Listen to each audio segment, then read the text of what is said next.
Alrighty, guys, how's it hanging? It's your boy Craven YGO. Just gonna talk about what I'm gonna do going forward with the build. And the 3-in-1 run was pretty awesome. I'm just gonna keep pushing it.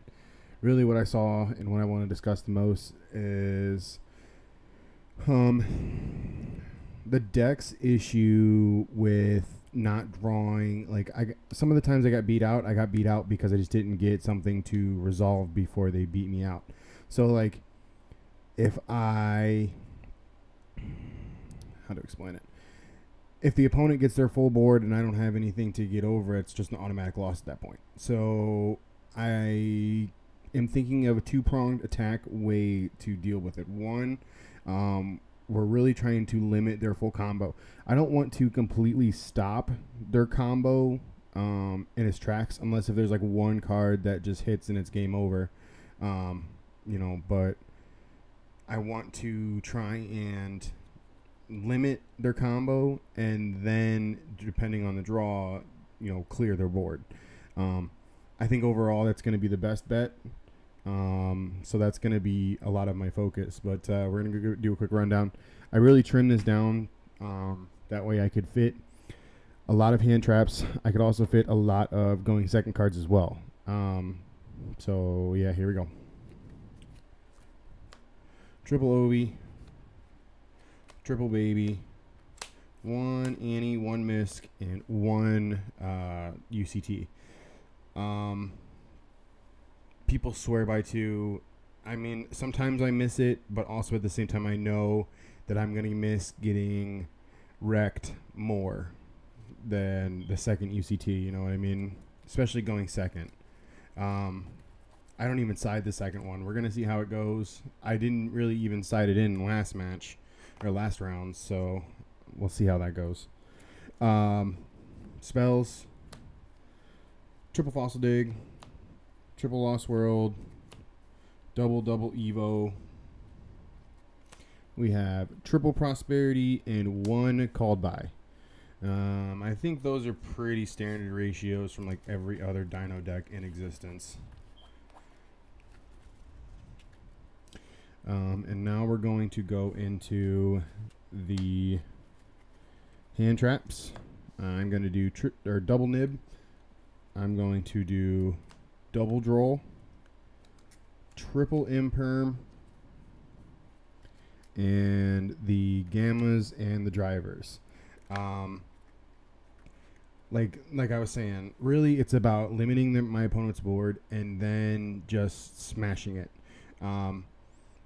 That's why it's pretty much, it's hand traps, going second, basic spell cards that you need, basic monsters.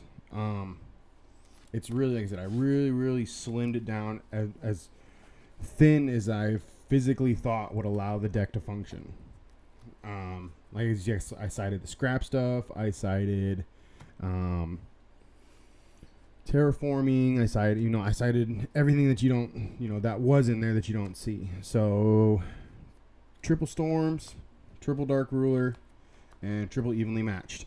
So that's my overall plan. If I open either like one of these and one of these, depending on the build, like if it's a good combo that there's like I can hit Hulk, or I can hit chaotic ruler, or I can hit that one Exo Sister first exceed that completely just stops their turn. I mean, there's a lot of, I think it's the Sprite Elf is what you want to hit, or it's either the Elf or the Giant. Can't remember exactly off the top of my head, but there's a lot of cards this format where it's just like you hit it, and if it gets hit and it resolves, because everyone's running coverage, if it gets hit and resolves, you limit their ability to play, and then you finish them off. Really, I think it's the best two-pronged way to do it. So then we're going to discuss the side, extra deck is, we'll do the extra deck first. Extra deck's pretty standard. Karibo, Hulk, Dagda, Wyvern, Boral Sword, and Appaloosa, and then Reaperdocus and Pentastag. Oh, it's got some light over there. Let's go this route.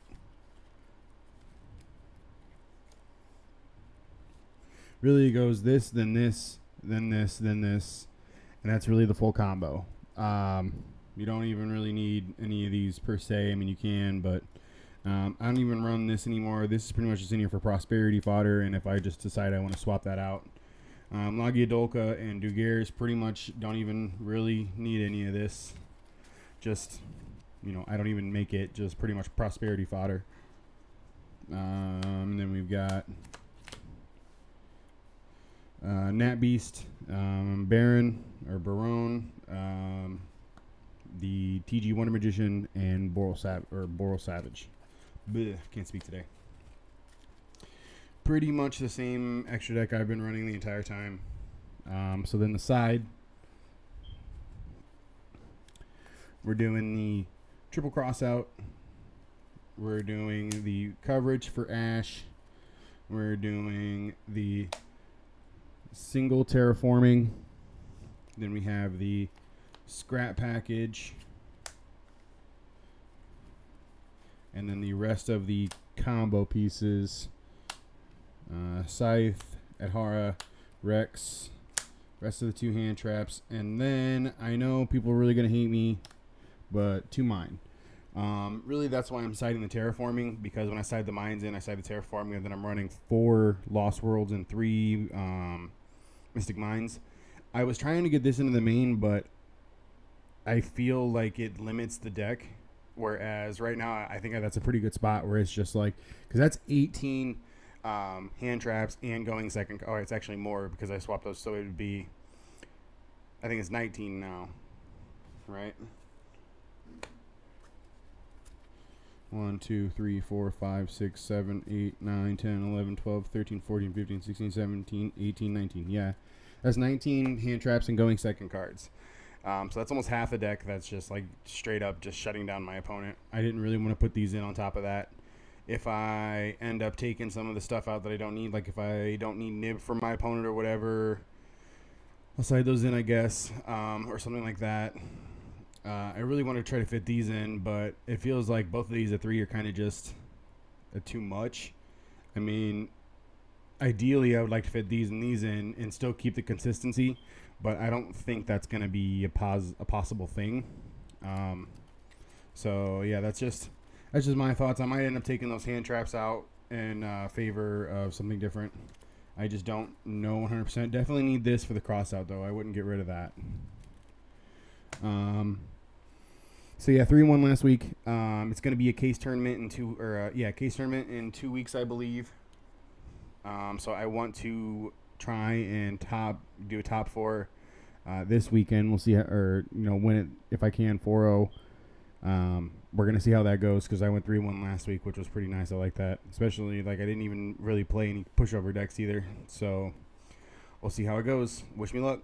And as always, be fair to your opponents, and may the die rolls be ever in your favor.